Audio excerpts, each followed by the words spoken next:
All right. And in the words of Mace, welcome back. As always, where some use tomatoes and others use thumbs, we use the stuff that gets you drunk. Oh no, I messed it up. There it goes. He was trying to prompt me for so long to do the catchphrase, and he messed it up. How does that happen? All right. So, Jordan, let's throw to you for your review of Aquaman 2. Yeah, it was okay. It was okay. Nothing I really disliked about it, but I just couldn't figure out why I didn't like this movie that much. It was just fine. I like in movies when maybe Aquaman isn't the hero that we want, but he's the hero that we need. Because I love in movies when climate change is the real villain, because it is so topical. Costumes were awesome in this, especially in the beginning. The opening sequence, which is really stupid. His costume just looks awesome, and Black Manta, that's his name, right? Yeah, you got it. I'm not just calling. Okay. Yeah. I'm just not calling the guy Black Manta just cause, right? Just cause, yeah. His costume was awesome. A lot of the costume work looked really cool in the movie. The action is just a little jerky for me. The camera work during the fight sequences and all that, it was a bit shaky, and you can't really tell what's going on. I don't know why. They do that a lot. Some of the banter comes off just a little garbled, and they talk a little bit too fast sometimes, especially Jason Momoa. And he uses a lot of like Samoan. I don't know the proper word for the language. Slang? If it's just Samoan. Slang and vernacular and stuff like that. That it just, he doesn't say it slow enough, so you kind of just sounds like you're missing a word that he's saying that you should understand. And vernacular sounds like a pop band we've never heard of. It's not even vernacular. Yeah, and for some reason there's a sequence that's pretty cool. Honestly, it's a decent sequence where they're in this pirate haven thing trying to find some dirt on the bad guy, and it devolves into chaos. And then for some reason, when they're making their great escape, there's this weird aquatic creature woman, and she starts singing. Oh, like a siren? Yeah, I guess. I don't know. I didn't know what to make of it, but I was like, oh God, please don't break out into like a full song sequence, because it really felt like it was going there for about a half second. You talking about the Sunken Citadel? Yes. Okay. Yeah. That was like my favorite scene of the movie. No, it was a cool scene, but just that little sequence there, I was like, wait, what's going on here? Like, I don't know. Yeah, I didn't get it. Where Aquaman? And Patrick, what's his face? Patrick Wilson just doesn't fit. He never He doesn't fit. He's got a weird, and he's in another movie that I'm going to be reviewing this week. He's just got a weird vibe, suburban dad face that just doesn't fit. There's something about him. I've always thought this too. Like every movie he's in, I'm like, are you sure this is the best casting? He's not like a bad actor. It's like a poor man's Keanu Reeves face. Okay. Yeah. Mm-hmm. I give this movie. I don't want to bomb it because it wasn't bad, but it just wasn't great. I give it a popcorn and 1. Okay. Popcorn and 1. I gave it a popcorn and 1 as well, Jordan. So we're the same here. And what I'm gonna say is, at the very beginning, we can either take over and go to war, or stay hidden and die. Seemed like a silly ultimatum right at the beginning of the movie. Mm-hmm. Like, no, our only 2 options is stay hidden and die due to the pollution, or we go to war. That's it. That's all we could do. No other option. And I was like, they go to war against the clouds, or no, go to war against the surface again. Like, so we're right back to we should go to war against the surface. And what Jason Momoa's character proposes, like, hey, let's negotiate. Let's combine our sciences and try to save the Earth. And like, no, we either die one way or we die the other. Those are our only options. And I was like, why are those the only options? Getting hit by a submarine seems like a different level of pain.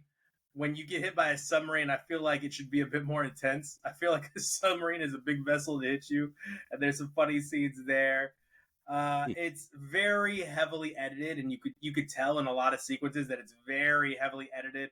Like I was telling Josh earlier, Jordan, that you could totally tell that they cut out a ton of Amber Heard. Amber Heard, yeah, you can totally tell. They it's could like cut her mid down. sentence, cut the scene. Like it's kind of like that. No, like you're not far off. There are some scenes where you're like, I mean, you could just leave some of this in. Like it's fine. Yeah, it's weird because there's a dynamic where she's like super present throughout, especially for like Atlantis Kingdom stuff. Yeah. But it makes it seem like she's totally absent, like he's raising his child by himself on the surface. Yeah. Because they cut out a lot of that stuff. I'm sure that's why, but it made it seem really weird. Jordan, would you agree that like total, if you timed Amber Heard's time in the movie, it's like 5 to 10 minutes? Yeah. You took out a stopwatch every time. Yeah. It was closer to 5. Closer to 5. Yeah, it was so crazy. I was like, dang, they really like minimized her time in this film. Was she getting paid by the second, or what was going on here? She shows up and makes like an angry face for like a few seconds, or shows up and makes like a really sad, scared face for a few seconds, and that's about it. Makes a water tornado for about 3 seconds. And yeah. You know, the thing about it, though, is like, I all the controversy, blah, blah, blah, I get all that. But, like, if you think about it, she doesn't even need to be in the first movie. She was so extraneous. There's no need for her character. Well, she's the fiance of the Ocean Master, Patrick Wilson. So, I mean, and she plays a pretty heavy role in the comic books. So in the comic books, sure. But in the movies, it just really felt like we need a girl character. Stop. Why are you hating on women right now? I'm not. I'm saying they could have made her a better character. They could have recast her. I mean, I guess it's too late, but you're imposing on my take from another movie that I come to, the conclusion I've come to. But the prison guards and the prison where the Ocean Master's being held reminded me of like Dark Crystal or the Labyrinth. Like the style of costume and their like the way they looked, I was like, oh my gosh, this is like the Ninja Turtles from the '90s. Their costumes, like, they look kind of cool. You liked it? They look kind of cool. I didn't mind it, but it totally reminded me of like those '80s like style costumes, if that makes sense. Yeah. And it was kind of funny as he goes, after the waters dried up, they survived living on blood only. And then there's a scene, and I don't think I'm spoiling anything, where they're trying to escape, right? Patrick Wilson and Jason Momoa's Aquaman. And as they're trying to escape, they shoot out into the desert, and there's water like water right there. Yeah. Yeah. Why are they surviving on blood? There's legitimately water right there. They just took a liking to it. That's what happened. Like, we're into vampirism. Like, when they popped out and you could see the ocean, I was like, this makes no sense. Yeah. But the water's all the way over there. Like it was like they were led by a couple stoners or drunks, and they were like, "No, man, you go to the ocean first. It's so far away. Well, why would we do that when we could just survive on blood?" Yeah. I like the way you think. Did you catch who the leader of the Sunken Citadel was? Who that was voiced by? No. It was Martin Short. Oh, really? Okay, that tracks. Yeah, I get that. Yeah, it was Martin Short, Josh. Martin Short. Oh, cool. Yeah, and I was like, no wonder I really like that character, because I said Aquaman's Jabba the Hutt character. Is what I said. He had a good comedic timing. Yes. The director definitely wanted to send a message, and one of the quotes that I wrote down was, "You've let your prejudices stop you from enjoying half the world." And that actually spoke to me on a real level, because I meet so many people that are so prejudiced of other cultures that they don't go like and dive into those cultures and enjoy those cultures. And like if you've known somebody that's like, oh, I can't stand Hispanic people, so I'm not going to eat Hispanic food. You're like, yo, you're stupid. That's like the best food. You're dumb, dude. Nachos, dog. Yeah, give me tacos, give me burritos, give me anything. Their soups, their stews are so much more flavorful. I just want to sit in this desert and drink blood. Yeah. So that one I thought was awesome. But anyway, Josh, I gave it a poppin' one, as I said, and it was your drunk classic, and you gave us a Matthew Lillard classic. What was it? Sex and violence, sex and violence, sex and violence. SLC Punk was the movie we watched. SLC Punk. It's Salt Lake City Punk.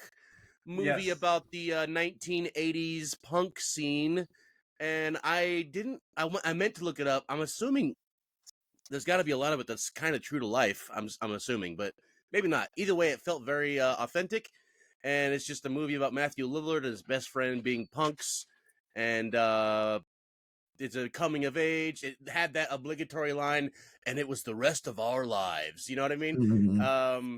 So a little bit corny. It's got some, like I said last week, it's an intentionally pretentious movie. Like it's an examination of what it's like to be punk, what it's like to tie yourself onto a cause, or be young and stupid and then realize things are real, blah, blah, blah. This movie is just as good as I remember it being. It's a popcorn and 2 movie for me. The crowning jewel that makes it a popcorn and 2 is, spoiler, the best friend dies. Matthew Lillard has like one of the best reactions to his best friend dying. It's just honestly Oscar-worthy level of grief that he experienced, and that's just the end of the movie. The funny parts were funny, the party parts were party-ish, and I love the movie. Matthew Lillard is a killer, and seeing it as an adult is much different than seeing it as a early 20s or high school kid, because you catch the real message, which is like sometimes you just got to grow up, and you can fight the system from within. You know, you're not selling out, you're buying in, blah blah blah. Good movie. You know what? His dad was my favorite character in the movie. His dad was hilarious. Women in Salt Lake City, son, they just suck, right? Yes. So miserable. The way he talked to his ex-wife. F you, dear. Yeah. Great sequence. Great scene there. In the Porsche, like all of it made me laugh. Like every time, and he was right. And he discovers, he's like, you know what, my dad had it figured out the whole time. I guess I was my dad. And yeah, the Bob character was funny with the what was it, the infection that was so bad they had to keep him in the ER for 2 weeks. What did you do? They named a virus after me, dude. He was such a good neurosis kind of guy. Yeah. Heroin Bob that hates needles, and the German that just has the big ass gun and kills people. Oh and yeah, dude. Stiegel, was that his name? Yeah. Stiegel from Glorious Bastards. I think he's also in Heavyweights. I think he's Hans from Heavyweights. Mm-hmm. But there's a whole movie in there. The compact disc. Yeah, it's huge. It's like the size of a record. No one knows how he's rich or whatever, but he's just rich. You know, I just prefer CDs. Some people think the audio cassette is good, and the CDs are too expensive. But I go with the compact discs. Dude, I mean, not exactly him, of course, but like the way that the storytelling worked. That's what I'm talking about. The authenticity. Like, I've been there where I had to sit for 2 hours and listen to a guy so I can get some acid. Like, I've been there. It's very, very real. So, here's the thing. I literally wrote, this movie explains a lot of Josh to me. Like, so intent on being unique and not a poser. And I'm like, I feel like this movie, like, really burnt itself into Josh's brain. Like, no, if I go too far in this direction, I'm a poser. And fuck posers. Dude, that's for real, dude. I mean, no joke. But there's a lot. But I love that Bob hates needles. Mm-hmm. And then Bob's dad, and you find out a lot about Bob when you meet Bob's dad and why Bob is the way Bob is. And Bob's story is a sad one. It's not a happy one, because Bob discovers that he is in love. And he discovers he's in love at just the worst possible time to discover you're in love. Matthew Lillard is good. I love that Matthew Lillard meets, what was her name? Naomi? No, Brittany? What was her name? Mustache. The girl. The 19-year-old girl? Yeah, the mustache. Carnivore? No, the girl he falls in love with. Like, yeah, she like asked him why he dresses punk. I forgot her name. Yeah, it was like Brandy or something like that. Yeah. But that was great. The scene was, who was that? I didn't look up the full cast. Was that Janine Garofalo? I don't think so. No? No, the one, I don't think like, so. you know the girl I'm talking about, right? The one that he was originally like with? Oh, no, that's not Janine Garofalo, no. Okay. So I didn't look up the whole cast. Overall, I even wrote Popcorn and 1, maybe Popcorn and 2. I'm wavering back and forth. It was a good movie. It was fun. I love Matthew Lillard. So let's go Popcorn and 2. Jordan, over to you. Yeah, a lot of great recognizable faces, very young. You know, Jason Segel. You guys mentioned Shooter McGavin. Oh, yeah. There's a lot more in there. Yeah, Jason Segel is just an odd, funny character that he just fits in with those guys because he's just got this untapped rage inside of him that he's just ready to just Frankenstein knock people out. Can you just hold on just a second? I've got to go handle something. Yeah. Takes off his glasses. And the whole story about him with the knocking out cars, windows. Yeah. When the vehicles look with the windows. Yeah, just I love how every character just has their like super funny quirk that you really like getting to know. Yeah. Horrible bald cap in the scene with the parents, which is a great scene where they're talking about him going to school, but he's got the big tall mohawk and he's just got a horrible bald cap on. I didn't notice that. It was all weird. Yeah, it's different colors in some parts. I couldn't figure out where this movie was going. Like the opening sequence of it, like if I hadn't been kind of a captive audience to it, like, oh, I have to watch this for Josh so we could talk about this, I was just like, what would I be watching right now? Like, I was thinking to myself, like, would I have been able to stick with it long enough to get into like the charm of the movie, you know? Well, I your time a little bit by a couple years, maybe. Yeah, it was a bit much, but I was You faded into like rap culture. You were never really into punk culture. I think you're just young enough to really go into. Well, everyone's a little more rap. Everyone's a little. I was aware. Yeah. I was aware of punk culture, but I was.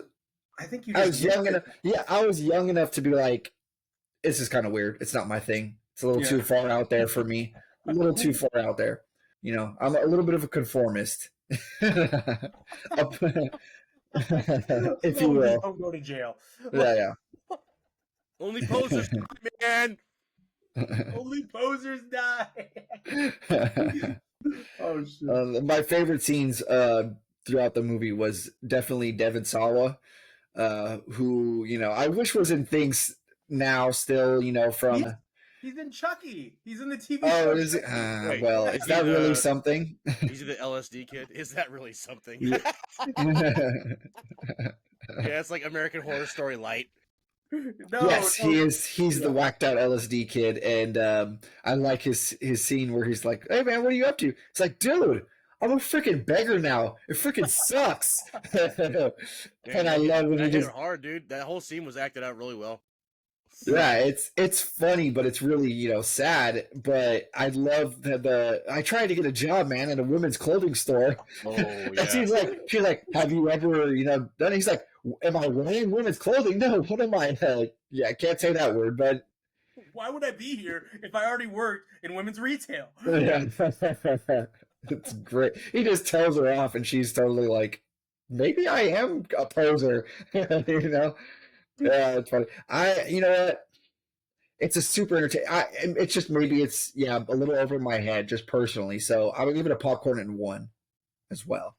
Poppy 1. Well, I'm glad you guys liked it. It definitely popped in my head, and yeah, you're right, Fry. Like, it very much fed into me calling people posers and such because I bought into it, you know, and that was the pretentious way to do it. Like, as an adult, I'm like, oh yeah, I was like full of crap, just like he was full of crap and he realized it, but I didn't realize it, blah, blah, blah, blah. Anyway, good movie. Yeah, it was fun. It was fun. What else was fun, Jordan? What were you watching this week? So I got my holiday movies in. You know, I may or may not have talked about a few of these. I think when we started this, we were about a week left of December-ish, last couple weeks of December. So, you know, if I mention some of these, I'll keep them brief. I watched Deck the Halls with Matthew Broderick and Danny DeVito. A super bad movie right off the bat. Popcorn. It's a popcorn movie, but it's just got really funny, good lines. It's a feel-good movie. You know, Matthew Broderick and Danny DeVito, they go to war over Danny DeVito's over-the-top Christmas display. He's kind of he's got you know, a little man syndrome complex, a Napoleon complex that he admits to in the movie. I'm not trashing Danny DeVito. I love Danny DeVito. But he wants to be known. He wants to be his Christmas light display to be seen from space. And Matthew Broderick's just a little uptighty whitey, and he wants uptighty whitey. Hashtag. He wants to stop that for some reason. For some reason, he just doesn't like it. It's too loud. It's too bright. When, you know, it's like, dude, come on. There's common ground to be found here, but they both just want to be stubborn jerks to each other. A lot of familiar faces in this movie. The conclusion is horrible. They ultimately settle their beef more or less. They decide the way they're going to settle their beef is in a ridiculous ice skating race competition in the middle of town that just plays out horribly on screen. You're just like, no. Wait, like Johnny Tsunami style? Like, yes. Or yeah. Cold? yeah. But worse. But not even as good as those. Honestly, okay. Yeah, really bad. It's one of the worst movies in my yearly rotation, if not the worst. But it's short and, like I said, has funny bits. To popcorn. Popcorn. Next, I watched Elf, which we all know. I love you. Elf I love you. with, I love you. Yes, Will Ferrell. Santa. This is one of those movies that you can watch outside of December and holiday time, and it still has that same effect. So many just quotable, great scenes. Yep. But this is a movie that I didn't understand the first few times I watched it. Especially as a kid, I didn't get this movie at all. When I was younger and it first came out, I didn't get the appeal. I didn't get who the audience for it was. It was kind of like a Napoleon Dynamite-esque thing, but I think it took even longer for me to really buy into this movie. And now it's one of my favorites. It's great. I like any scene where he's in the toy shop. No, He's like, why are you smiling? Smiling's my favorite. No, make work. Work is your favorite now. It's like, no singing in the North Pole. It's a non-stop movie. Non-stop. Yeah. The Artie Lang as Santa Claus. You're not Santa. You smell like beef and cheese. You want to die? I'm not gonna lie. Like, this movie is the movie where I fell in love with Zooey Deschanel. Where I was like, see, dang, I said she annoys me in this movie super hard with her weird monotone thing. I think she's one of the things that when I originally watched this, she kept constantly took me out of the wonder that the environment that they're building throughout this movie. I kind of feel like she constantly was taking me out of it. Like, why are you so weirdly monotone? And it's clearly just a movie they put her into where she wanted to show off her singing skills. Yeah, she does have a couple albums. She's actually a good jazz singer.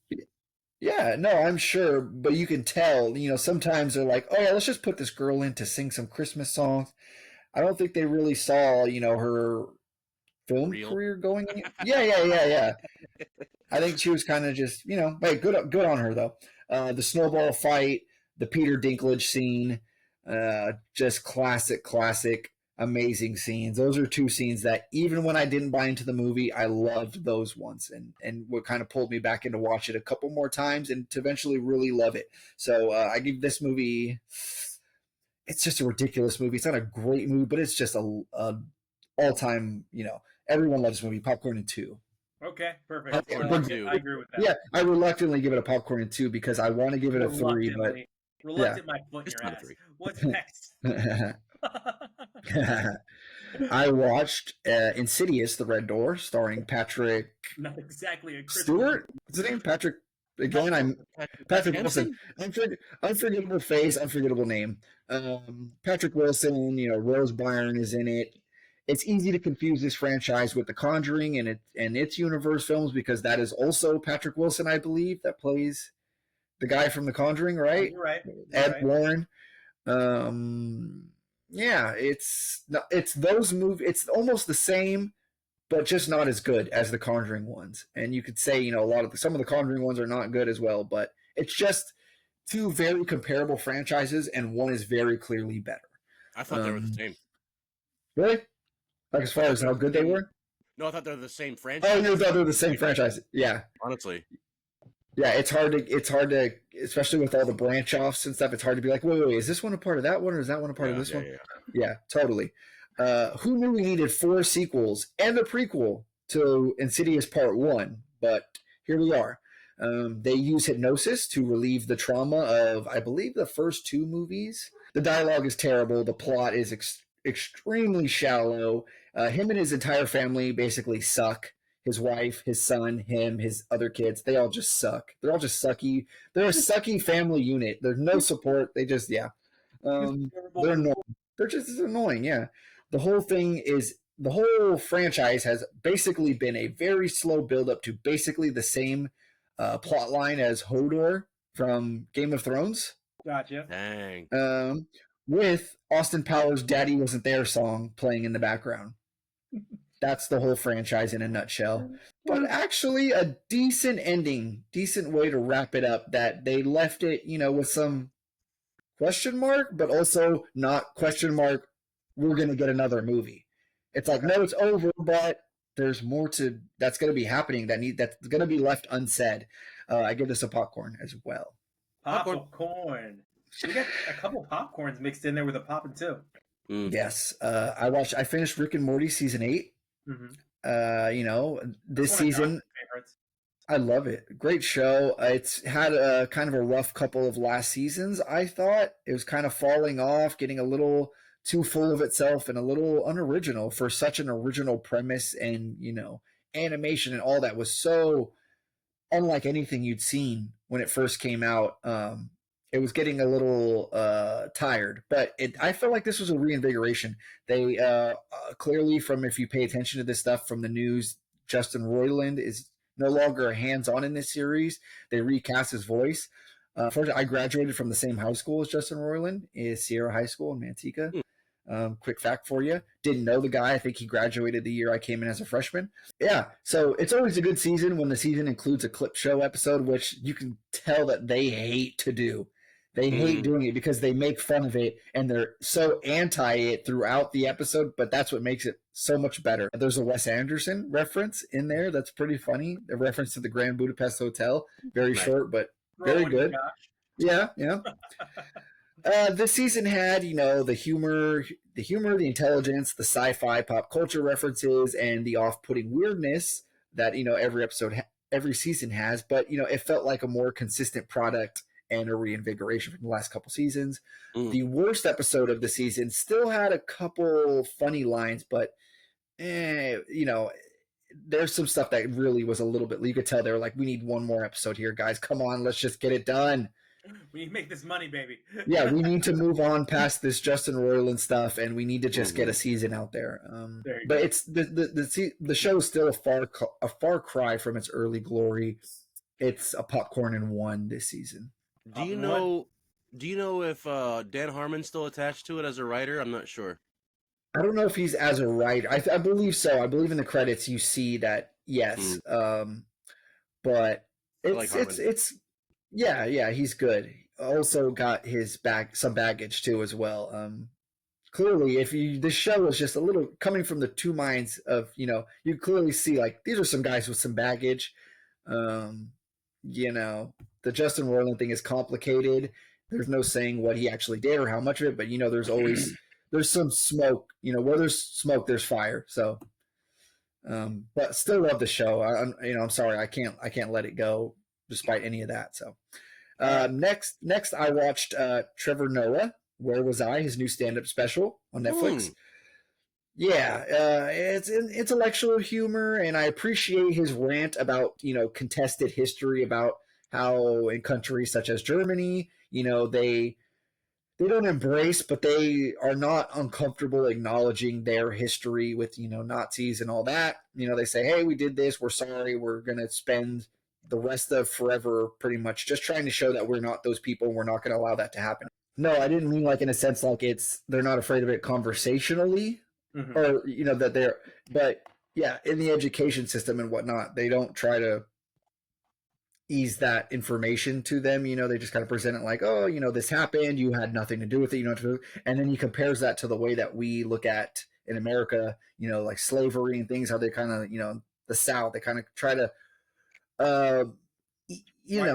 whitewash the narratives. Yeah. In the textbooks, yeah. That was I've really appreciated and liked that section of his thing. But there's a lot of that, a lot of his political humor and all that, but there's no shortage of poop and pee jokes as well. He ties in the caveman humor. He's got a lot of original takes on a lot of topics, but you feel some of them have just been too thoroughly picked over. Like, what do you have to add to this subject? And he kind of rambles on a little bit too long on some of these subjects. And so it starts off kind of strange And like I said, he meanders a bit. It's not his best work, but it's enjoyable. It's good. It's worth a watch, I guess. But it's a popcorn in one. Pop in one. Yeah. And that's it for me. That's nice, it for dude. you? That's it for me. Big You're long giving list. it all you got. Yeah. So on to me. I watched everything from last week. I know I was away. I was on a little Christmas vacation to all the Christmas markets in Germany. So like I said at the beginning of the show, I really appreciate the cover. But I did watch Chicken Run, Dawn of the Nugget, and I was very confused as to why Molly wasn't the Nugget. Like, what? Why don't you make Molly the Nugget? She's their little nugget. She's their little baby. Why? And why doesn't Molly, if you know chickens, why doesn't Molly have brothers and sisters? Why aren't there lots of eggs that were laid? Yeah. Why did she only have one egg? Why are we humanizing this? Let's just have lots of little that's the chickens. part that didn't make sense of this movie? The part that didn't make sense was that? It wasn't the heist scene they just slapped together with all these tools and items and we don't know how balloon chickens are, Josh. Do you even chicken? Anyway. Anyway, it was a popcorn for me. Like Jordan said, this was a sequel that no one was really asking for. I think maybe it's you got a litter box, right? And they're trying to kick the kitty litter over Mel Gibson's version a little bit. Like, let's get Mel Gibson's version out of here a little bit. So it was fine. The characters were fine, but it was definitely a popcorn. Yeah. I think that the claymation was good. Like Jordan said, it's very Wallace and Gromit, but it's come quite a bit of ways. There's a lot of nonsensical parts of this movie, like Josh alluded to. Overall, it was fun. It's hard to get past the rooster not being Mel Gibson. The voice was bad, and it was Zachary Levi of Zachary Shazam. Levi can just go back to Shazam and stop voicing chickens. Now, we also had Apocalypto, which is damn, such a good movie. Like, I watched it again. I was like, I'm like watching it getting emotional again. Like, I forgot how good this movie was, right? Perfect. I am Jaguar Paw. Yeah. My father hunted in this forest before me, and my sons will hunt in it with their sons after me. When he falls over the side of the waterfall. Yes. Like, BA, lots of cool scenes, like including the waterfall scene where the guy like smashes his head, the snake bite scene. You do feel bad. I felt bad that you guys didn't bring up the hazing. Like, they put in a little hazing scene in this. Yeah, like boys will be boys, right? Hunters will be hunters. And he convinces him to rub some stingy sensation stuff on his genitals. And you don't have to see it, but you can tell where the mouth was because she's washing out her mouth. And he's like sitting in the deal and he's crying and laughing at the same time. Like, it was good. There was a lot of fun scenes in this movie. It was fantastic. This movie's great. The action's great. The fight scenes are great. Jaguar Paw should have died about 70 times due to his wounds, but he doesn't. A lot of stumbling around. It is such a fun movie, and The Elder's Tale tells so much about where we're at, and I just wish we'd listen. I wish we would listen to people. Like, not just that, like, Josh, like, I just wish we'd listen to people, be like, yo, like, why is it a dick measuring contest to go to war all the time? Like, why does it always have to be this? Why can't we just work together and stop trying to let people that are 40 years older than us try to see whose dick is bigger, and we keep dying, and we're going to kill the earth, and we're all going to die. Our kids aren't going to survive because we can't listen is really the main thing. Like, just listen. And you'll be like, hey, yo, stuff's kind of messed up, and you can fix it if you just listen. And that was a big message in the elder's story is like, hey, pay attention to your surroundings. Pay attention to the way the world moves. Don't be too greedy. You can't take and take and take until the earth has nothing left to live because you'll still be sad, and there will be nothing left for the earth to give. So that's where we're at. I love that movie. I give it a pop and 3. That movie is fantastic. Perfect film. Good choice, Jordan. Thanks. Rebel Moon. There's a very weird scene at the beginning of Rebel Moon where the antagonists, again, we don't know anyone's story, but they're the villains. We're led to believe that these are the villains, land on this tribe's planet, this tribe's moon. And they immediately say, let me give you a greeting of a warm embrace. And I thought, this is so weird. Who does this? Who greets? Like, and it's legit a hug, guys. Like, he greets him with a hug, and it's a soldier, like an admiral. And I'm like, this is so awkward. Like, and I felt like the other character would feel like, so I guess we're on a hug basis. We're hugging now. All right. Is it like a bro? Is it a bro hug or like a full double arm embrace, or is it like a double arm embrace? He double arm, and he like gives him a little right on the cheek, a little bit right on the Touch cheek, belly buttons. and I was like, what is happening in this movie, Zack Snyder? But overall, I like actually enjoyed it. I wanted to hate it. I went into it wanting to hate the movie. Like I did not want to like it at all. And I watched it, I was like, this isn't a terrible movie. Like it's not amazing, but it's not as visually stunning as Dune, but it's more entertaining. You have the obligatory recruiting of badasses, right? And when you're recruiting the badasses, you got to see how the badasses function, and each badass has a great story behind them. It was overall a fun movie. I gave it a pop +1. I would love to give it a pop +2. I want to see the sequel.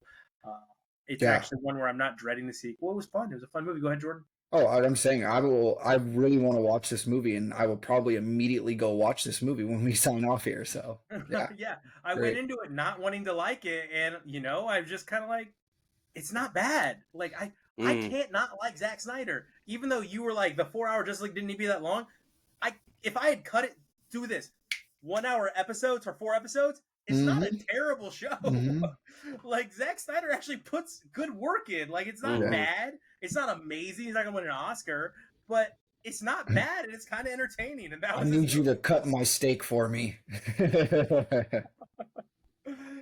Overall, like I said, a pop and 1. I would love to give it a pop and 2. It just wasn't quite there, but it was entertaining. I had a good time. I had very low expectations, and it went above those expectations. Next, I watched Maestro, starring Bradley Cooper, who is leading right now. If you follow GoldDerby.com, he's leading the Best Actor race. He's just ahead of Leo. I don't agree. I think he's good. He's good in the movie, but as he gets older, the voice changes, and it's hard. It's difficult. The story is really good, and it's really fun. And if you know the story behind Leonard Bernstein, there's some scenes that you know are going to happen if you know his story. And I was like, I know this scene's going to happen. And it still made me cry. And I was so mad about it. So I was like, I knew this was going to happen. I know his story. Why am I tearing up? And it was because they did a very good job. I think, gosh, can you guys look this up for me? Look up the actress's name for me so I can call her out. It's Carrie something. Mulligan. Yeah, Carrie Mulligan. She's gonna win Best Actress above Lily from Killers of the Flower Moon. She's gonna win it. She's fantastic. The way she deals with Leonard Bernstein being bisexual, but his proclivities with other men. The way she did it, her facial expressions, man, she just crushes it in the moment.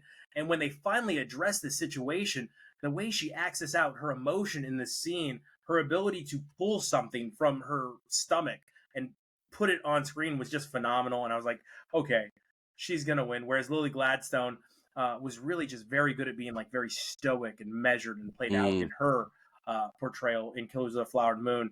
I thought Carrie Mulligan just gave everybody what they wanted. But Bradley Cooper, again, the voice, it threw me off as he aged. The story's very good. I think it's going to be obviously in our top 5. And what this movie showed me was this Oscars is going to be heavy on the stories of oppressed women, right? Because Lily Gladstone, think about that character in Killers of the Flower Moon. Oppressed woman, used, abused, her family's murdered. Barbie, in your face with like, stop treating women like this, right? Like they just throw it in your face. Oppenheimer, Womanizer, Notorious, and you have 2, Florence Pugh and, gosh, help me out, what's the other actress's name? Emily Blunt in that movie are going to be up for Academy Awards, both of them, for their scenes. And then you have Emma Stone, who's leading the race on GoldDerby.com for Best Actress, and her whole story is female Frankenstein, 5-year-old brain, sexually abused and trafficked. Like, it is the Oscars of oppressed women in this year. And I'm very interested to see what happens and see how they play it, because that every movie that wins is going to have that storyline. Every single film that wins this year. And if you don't believe me, go look it up, everyone. Go look up at GoldDerby.com. You're more than welcome to. But like, do your own research, bro. Do your own research, bro. But yeah, it's crazy when I was going through each movie, and I was like, dang, each movie has like a very wake up. Women have been oppressed for a very long time, and we need to recognize this, and we need to correct this ship. Like it's over, and we're going to start pointing it out, and we're going to put it in your face over and over again until you acknowledge it. It was a good movie. It's a pop 2 for me. There's a couple quotes. I see it right there next to Hitler's bombing of Poland. Is Leonard Bernstein's first ever review when he was 25 years old. And that was a colleague kind of throwing shade at him getting like a very well-received review of his first ever chance to run an orchestra. All right. Also, Carey Mulligan gives him, and don't forget that you're male.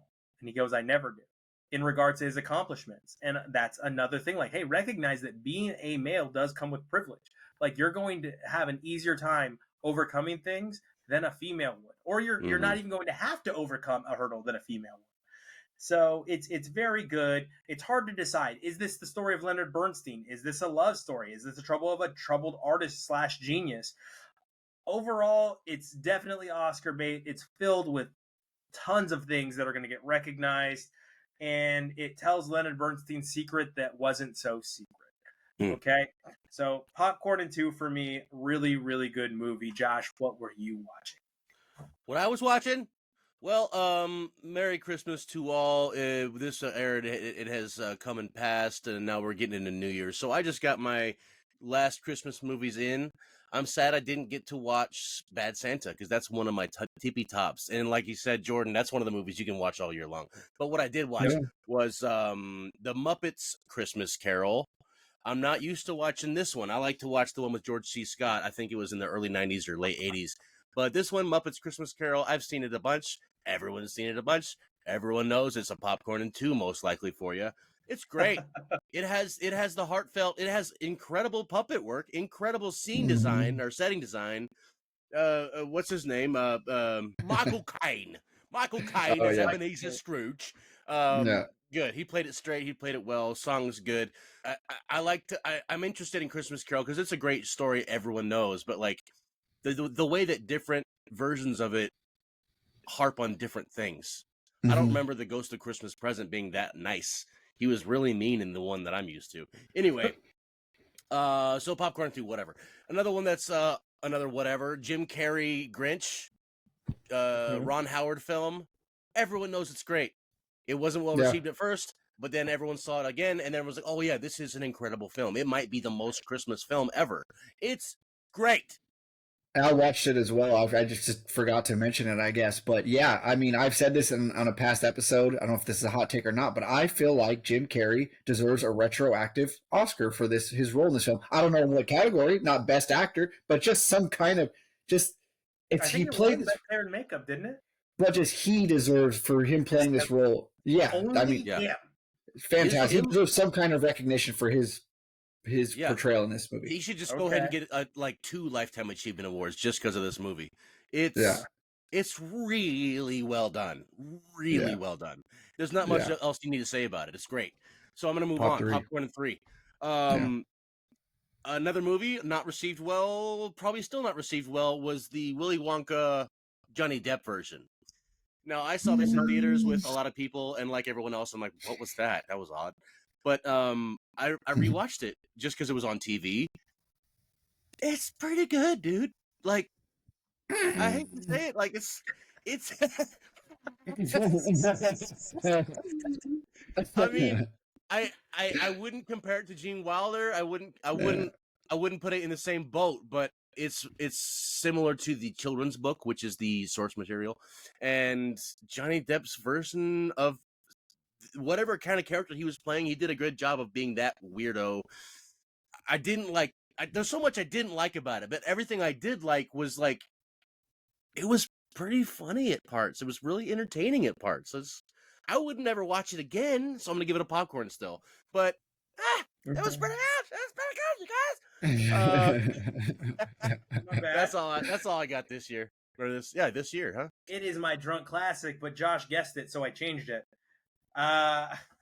He said it before the show started, and I was like, "Dang, he guessed that real quick." What was it? Said Chasing Amy is what it was gonna be. Oh, that's your favorite Kevin Smith? It's one of my favorite Kevin Smith films. Jesus Christ, can I have more than one? Anyway, I've got a Kevin Smith movie in the chamber. It might be next. All right. So I decided to go with a couple of the movies. I'm still torn, so this is going to be like a split decision right now. Who was your first ever celebrity crush, Jordan? First ever? Yes. Melissa Tomei and My Cousin Vinny. Wow, an older one. Good for you, nice, sir. Love her. Matures. Yeah. All right. Josh, what was your first ever celebrity crush? Yeah, I love Marissa Tomei. Don't get me wrong. She's amazing. She's still amazing. She still looks phenomenal. Not that we should be. Never mind. Delete that, please. Josh. I couldn't tell you for sure, but Marissa Tomei is on the short list. I don't remember exactly. I'm not letting you out. Who was the first celebrity? It could be a singer. It could be an actress. I mean, Ariel from Little Mermaid when I was 4. I was in love with her. Nope, stop it. You're copping out. Give me the real one. Stop it. I'm trying to think, bro. I remember I was crazy about Mandy Moore, but that was early, or that was later in life. There we go. Mandy Moore works. Elizabeth Hurley and Bedazzled. Yeah, that Elizabeth Austin Hurley. Powers. Great, but that's you're going a little bit younger. You're swerving into your direction. Josh Heather Graham. Heather Graham. Yeah. But I will take Mandy Moore. I'm Missing You Like Candy came out when Josh and I were in like 6th, 7th grade. So I forgot about that song. Yeah, I will accept that one. That one's okay. So my first ever celebrity crush, I boiled this down, was Jennifer Love Hewitt. Jennifer Love Hewitt was the first celebrity I was ever like, I think I love that person. And I was like 8, 9, 10 years old. Like I watched a Jennifer Love Hewitt movie and puberty hit. It was weird, but I was rifling between two, right? Because I believe that the film House Arrest was the first film where I saw her and I was like, I think I love that girl, right? And she's the crush in House Arrest. But instead of doing that one, these movies are not well received, by the way. I'm going to do, these are not like critically acclaimed successes. I just wanted to key in on my celebrity crush. I'm going with Trojan War. The Trojan War starring Jennifer Love Hewitt from 1997, because that was the first movie that my mother let me watch because she knew I had a huge crush on Jennifer Love Hewitt, but she knew there was no nudity in it, so she didn't see any harm in it. So my mother let me watch the Trojan War film from 1997 starring Jennifer Love Hewitt because she knew I had a huge crush on Jennifer Love Hewitt. Okay. Is this like a teen comedy? Yeah. Will Friedle, like him. There you go. He's so funny. guys, like I said, it's not a critical success. It's a teen comedy, 1997, 10 Things I Hate About You style. But I think it's fun. I think you guys are going to get to discover, wow, that was Fry's type and when he was 10 years old. So I was always wondering who you're into when you were 10. Yeah, I knew. That's why I picked this movie. You took Chasing Amy from me, so I took Your Wonderment from you. All right. And then, of course, we have our butter on top this week, which is going to be Ferrari. That was my best version of a Ferrari. Ferrari. It felt like it fell flat. No, just I'm Enzo Ferrari, and this is how I talk. Let's make a car. Adam Driver, as Josh is doing now. We hope you join us at the movies. Thank you so much for tuning in. Jordan, where can they reach us? At Popcorn and Beer on X. On X. Instagram, Twitter coming soon. Remember, you bring the popcorn and we'll bring the beer. We'll see you at the movies. Thanks so much.